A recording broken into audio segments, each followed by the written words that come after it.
got it right. So,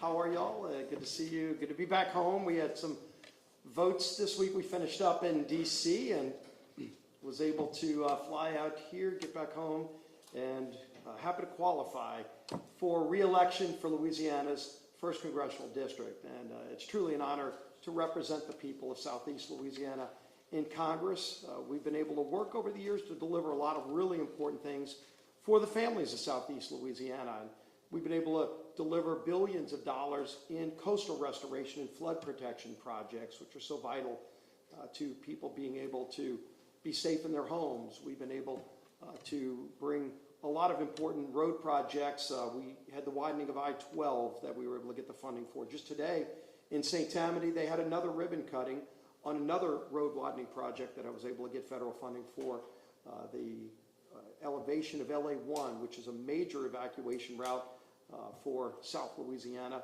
And of course, just working on strong energy policy for the country. I've been very active at working. In fact, yesterday I was talking to Secretary Burgum and Secretary Wright, who have been critical in making sure the country's energy policy is much improved over where it was over the last few years, where the Gulf of America was shut down. We weren't able to get lease sales. In the One Big Beautiful Bill, I was able to mandate lease sales for Louisiana. We just had the first round of those go out a few weeks ago, and over $300 million were bid on lease sales. And of course, that means more revenue coming into Louisiana, more jobs, lower gas prices for families, but also more money for coastal restoration. Thanks also in part to the language I got in that Working Families tax cut to increase the cap on revenue sharing. And that language I got included in the bill will mean close to $1 billion new dollars for coastal restoration for Louisiana. So there's a lot more that we want to do. We want to continue lowering the cost of living for families, lowering interest rates, getting spending under control in Washington so we can start reducing the national debt. We're working on all of those things, working closely with President Trump to get really important things done for the people of Southeast Louisiana.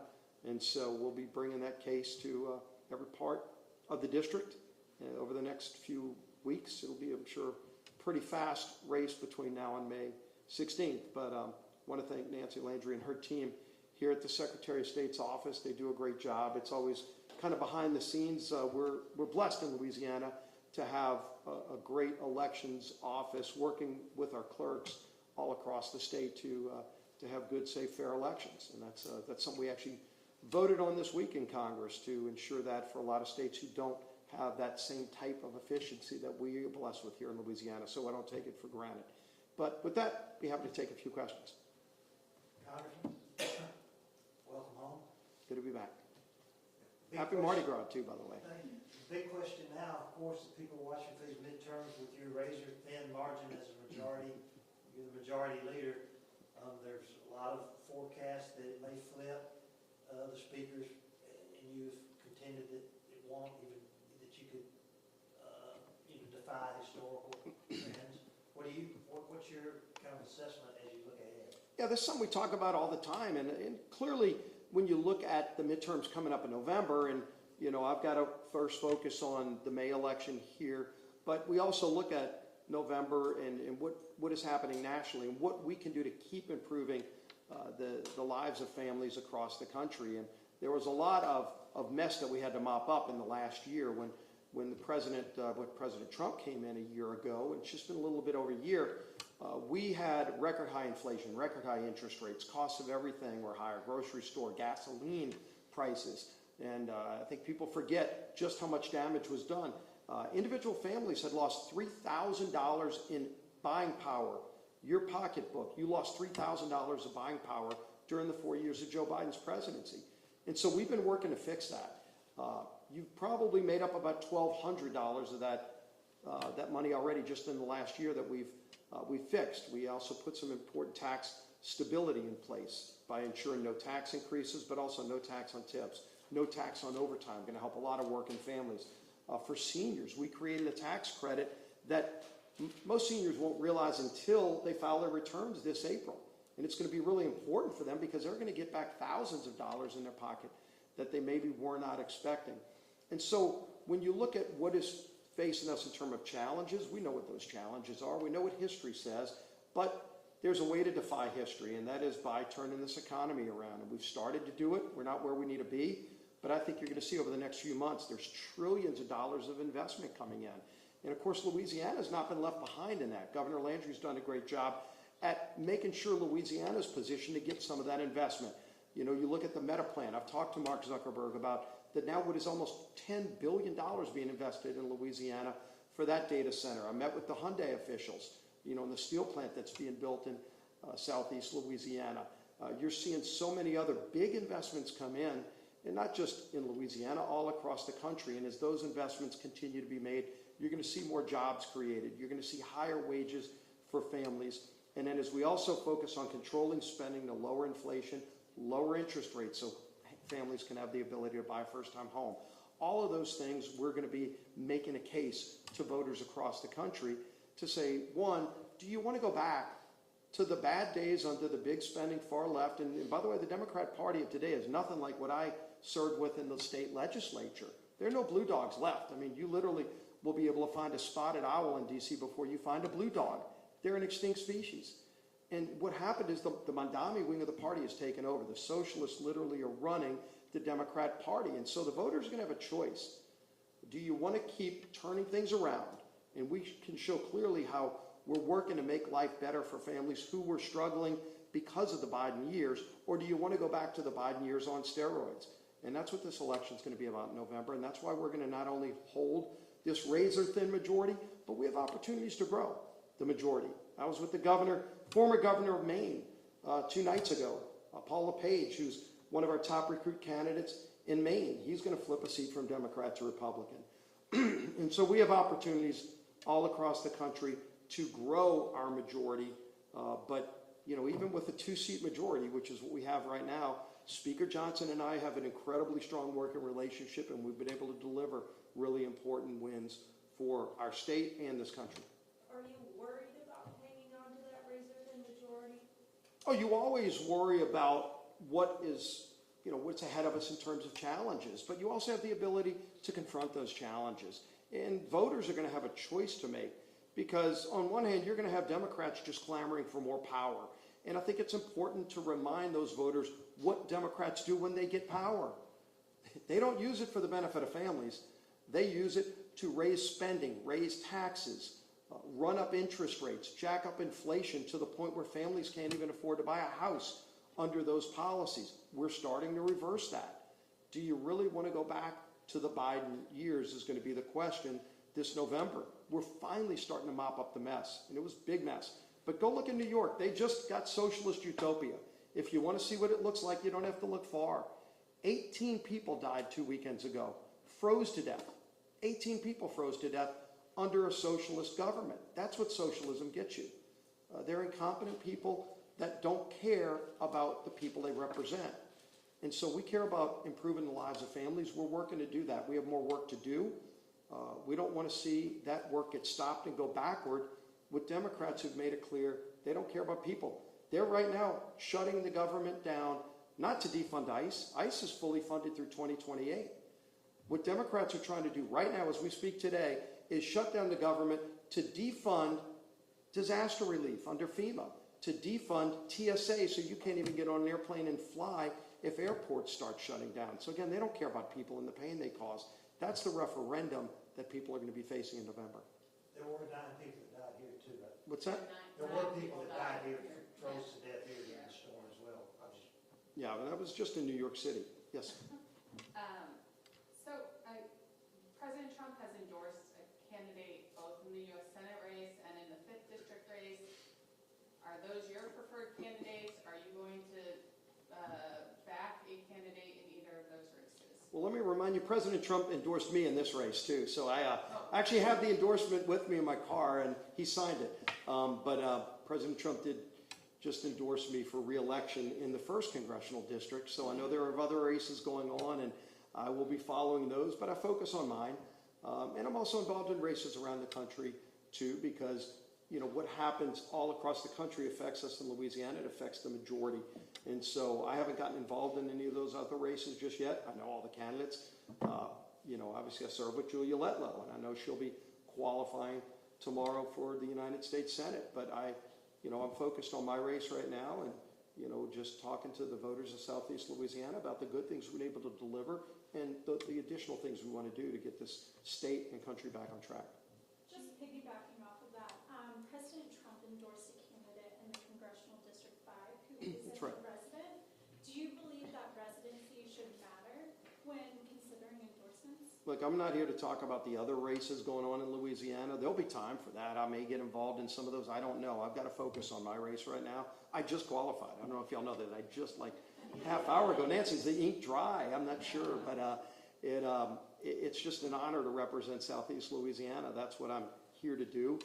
And that's what I'm focused on. And it's been one of the joys of my life to be able to represent the people of Southeast Louisiana. And we've had a lot of challenges. I mean, when I came in, I still was dealing with Hurricane Katrina related issues, and every now and then there's some of those issues that are still lingering that you work with people on. You helping people with Social Security problems. When we went through COVID, I mean, all of those issues, and then coming out of COVID, helping small businesses get back up on their feet. And we've been able to do a lot to help a lot of people, but it's just a great honor to be able to go to Washington, D.C., where so much of the great history of this country happened. We're celebrating the 250th birthday of this great nation this year, and let's keep this great experiment in democracy going.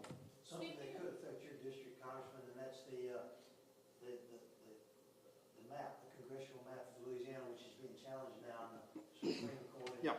expect a decision within months, maybe weeks. What would you like to see? What do you believe should happen with that map? Well, I used to draw maps when I was a state representative. I was on the House and Government Affairs Committee, and in fact, my first probably weeks in elected office ever were right after the Supreme Court in 1996 reversed what used to be precedent, and I've seen the Supreme Court go back and forth on things like Section 2 of the Voting Rights Act, which has always had a conflict with the Equal Protection Clause of the Constitution. I'm not an attorney, but I got to learn how to play one on TV. When you have to study how the law affects the jobs that we have to do, and in that case, the Supreme Court changed years of jurisprudence and said, no, Louisiana, you can't racially gerrymander. You have to go rewrite the congressional maps. And at that time, ironically, it was Cleo Fields' district that went away. And here's Cleo back serving with me. And I'm friends with Cleo. We have a great relationship. But obviously, the Supreme Court's looking at that same issue. And they've gone back and forth on it over decades. And those are some of the smartest lawyers there are. So for this non-attorney, who, by the way, I've had two of my bills go all the way up to the U.S. Supreme Court, and I'm 2-0 in front of the Supreme Court. So understand what it takes to make sure something is meeting the requirements of the Constitution. If you've got the Equal Protection Clause of the Constitution over here saying one thing, and then you've got a law saying something different, I think anybody, you don't have to be a lawyer to know the Constitution takes precedent. And that's been the challenge of Section 2 from the beginning. It just conflicts with the United States Constitution. I wouldn't be surprised if they threw that out, because you can read Justice Clarence Thomas's dissent when the U.S. Supreme Court punted on this case a few years ago, because they had it before them when Judge Dick forced the state to redraw the maps to get us to where we are today. And Judge Clarence Thomas dissented in part because he thought they ought to take up the whole issue of the Section 2 constitutionality then. The other justices felt it was something that they needed to take up as an isolated case, not as a review of a district case. And so they punted to review it, and now it is under review by the U.S. Supreme Court in totality, which would affect the whole country, because now they're looking specifically at Section 2 of the Voting Rights Act. And I think it's always been in conflict with the United States Constitution.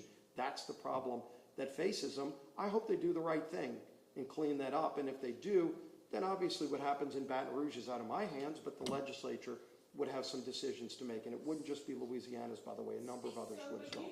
You're qualifying today based on the map that's drawn today. Yeah. There's a primary in the middle of May. If the Supreme Court makes a decision now or in April or May or June, do you think that would affect this election cycle? What would you want to see? I'm not going to predict what the Supreme Court might do or what the legislature would do. All I know is Today I just qualified under the maps that we have before us, and I know what those maps are. And that's what I'm running on. What's that? I mean, would people requalify under a new map? Oh, you could ask somebody else that question. That wouldn't be a determination I would have to make. That would be other people outside of my control. How do you feel about how immigration enforcement is going? Well, it's been really important for us, number one, to secure the border. That was the number one issue in the campaign back in 2024. The number one issue anywhere I went, in my district, in districts that are nowhere close to the border. And then I went down to McAllen, Texas, Laredo, right where the worst of the worst crisis was, where you see people flooding in every single day. And President Trump ran saying he was going to secure the border, and he's done that. It's been phenomenal what he's done to secure the border. And the complication is now you've got over 20 million people that came in illegally. And there's some really bad people, by the way, just in Louisiana. I mean, I've had constituents of mine killed by people here illegally just in the last few years. And so, we want to get the worst of the worst picked up, sent back home. But at the same time, having a secure border is critical. DHS just did a website a few weeks ago called Worst of the Worst. You can go look it up, where they go state by state. It's literally a database state by state of the murderers, rapists, pedophiles that they've picked up that are no longer in our communities. So sadly, there are thousands and tens of thousands of really bad people that came illegally. What